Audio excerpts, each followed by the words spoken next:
let's now continue with the events that happened in Medina when the Prophet ﷺ was settling. And then in our future course, possibly next week, we'll examine the marriage of Imam Ali alayhi salam and Lady Fatima alayhi salam. So the Prophet ﷺ, when he arrived in Medina, in whose house did he stay in? Anyone remembers? We mentioned how his camel stopped at his house. Abu Ayyub al-Ansari. Abu Ayyub al-Ansari had the honor of hosting the Prophet ﷺ for about 7 months. The Prophet, when he arrived in Medina, he commanded his companions to establish the mosque. At the same time, the Prophet was constructing rooms next to the mosque, which would be his house. But in the meantime, he had no house until the mosque and those rooms would be established, which historians say took about 7 months. So all this time, all these 7 months, where did he spend them? In the house of Abu Ayyub al-Ansari. Ibn Ishaq narrates, he says, he's quoting Abu Ayyub al-Ansari. He says, when the Prophet ﷺ came to my house, his house was 2 floors. He says the Prophet was in the first floor, and Abu Ayyub and his wife were in the second floor.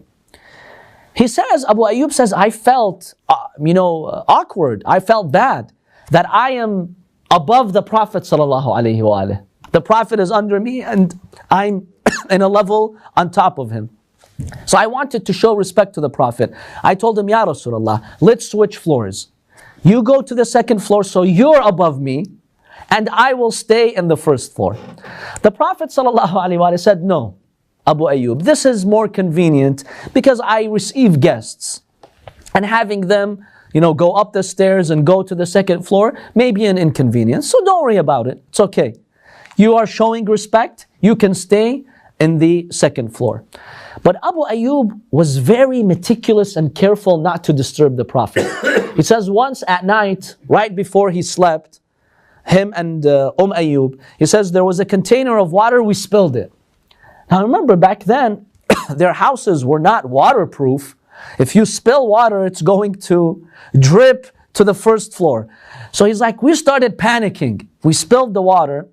And the only thing we had to dry the water, to quickly capture the water, absorb the water before it starts dripping on the Prophet ﷺ, he says, was our blanket. So he says that night we sacrificed our blanket. We quickly took out our blanket to absorb the water so we don't disturb the Prophet ﷺ. The Prophet wasn't by himself. Remember, Lady Fatima ﷺ was also with him at this time. Maybe initially one of his aunts was also with him before she moved out. For about 7 months, the Prophet ﷺ was in the house of Abu Ayyub. Abu Ayyub further narrates, he says, we used to prepare food for the Prophet, like maybe a late dinner, a shot for the Prophet. He says when the Prophet would send back the food, he would never finish the food. He would never finish the plate. He would leave some food for us. He was not an eater. He says this was our best moment because the Prophet would eat with his blessed hands. So when he would touch the food, we waited by the minute to eat the leftover of the food of the Prophet. And he says we would start with that area of the food that the Prophet had touched to seek his barakah. This is Abu Ayyub saying, yes, to seek the barakah. Now say this to a Wahhabi, kafir, mushrik. How are you seeking the tabarruk and tawassul? What's going on here? No, the companions of the Prophet realized that the Prophet was a source of blessing. Anything he would touch would become blessed. The companions really believed in that. So the food that the Prophet ﷺ would touch, Abu Ayyub and his wife, they were ecstatic about it. They would eat it for their blessing. Abu Ayyub says, one day we made food for the Prophet. He sent back the plate untouched. So we're like, the Prophet didn't like our food. Does he have a problem with it? So Abu Ayyub goes to the Prophet. He tells him, Ya Rasulullah, just a question. We offered you dinner food, but it seems like you didn't like the food. You didn't touch the food. The food that night was basically onions and garlic. That's what they had given the Prophet ﷺ. The Prophet said, no, I don't have a problem with your food, but I am a person and who frequently meets people from my companions. And if I would eat garlic or onions, this could disturb them. Look at how sensitive the Prophet ﷺ was. To that point that he doesn't want anyone coming to him to have an unpleasant experience, even if it's just the smell of, onions and garlic in the house of the Prophet. So the Prophet says, Abu Ayyub, feel free to eat it. You and your wife eat it, but please excuse me from these types of foods. The Imams of Ahlul Bayt also would observe this. We have hadith that Imam al-Sadiq alayhi salam, if he wanted to eat garlic, which you should, because the Imam says it has so many benefits. In fact, I think one hadith says garlic has 1,000 benefits and types of protection for the immune system. The Imam, whenever he wanted to eat that, Imam al-Sadiq alayhi salam, he had a garden outside of Medina. Sometimes he would go to that garden for 3 days. He would eat, then he would come back to the city of Medina. And the Imams are teaching us, if you're constantly dealing with people, talking to people, be very careful. Don't do anything that's unpleasant for the people. That's how those leaders are. They're really sensitive. So Abu Ayyub, he mentions these interesting anecdotes and exchanges that he had with the Prophet ﷺ.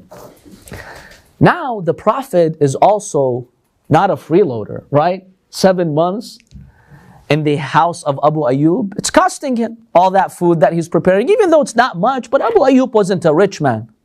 So how did the Prophet compensate him?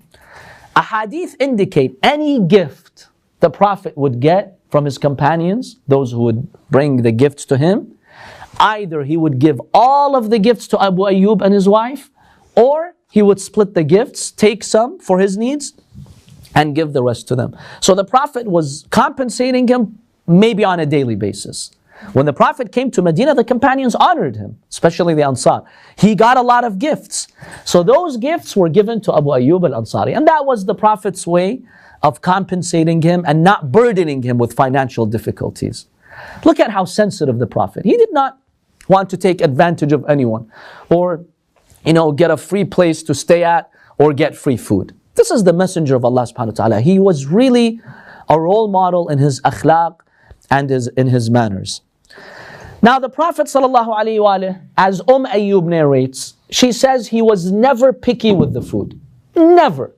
Not one day did the Prophet say, I don't like this food, this is too salty, this is not salty enough, I prefer something else. Never. Not one day did he tell them what he prefers and what he likes. Not one day did he put them in a position to make them feel bad about the food. And this is a really lesson for us, especially a lot of husbands, right? Who are picky with their food. Yes, believe me, this is in our culture. Many times the husband comes back home and he's picky with the food. If the food is not as he desires, it's not flavored like he wishes, he'll make a point. He will offend his wife. The Prophet would never do that. Never. Any type of food that's given to him, he's okay. He doesn't make an issue out of it. And that's a lesson for us, not to make an issue in our families with the food. Historically, this is a problem in many cultures and in many families.